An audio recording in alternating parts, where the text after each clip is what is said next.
кез келген адам мен радикалданайын деп радикалданбайды ғой. Мен ол әлеуметтік жағдай әсер етеді, жеке психологиялық, семьялық, отбасылық, толық емес отбасыдан шығу сияқты, сосын ортасы, шетелде білім алу, шетелде білім алған жердегі сол халықтың салт дәстүріне сіңіп кету, осында келіп соны ұстану сияқты кейбір дүниелер қайшылықтарға әкеп жатады.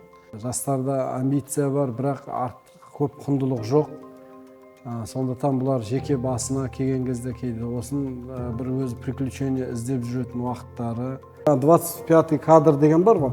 Автоматты түрде сізге бір нәрсені 25 рет күніне көрсетіп, оның дұрыстығы айтылған кезде, сіз автоматты түрде барып мағлұматынан соны аласыз. Жихад деп сізбен сұхбат құру барысында мүмкін сізге 25 рет айтып өтуі мүмкін, а сіз оны байқамауыңыз да мүмкін. Сол жихад туралы айтылатын кезде ол бір жестерін өзінің болмаса бір дауысын күшейту арқылы жихад болады деген сияқты нәрселерді сізге тәптіштеп жеткізіп, енді соның ішінде ең оңай жол жаңағыдай.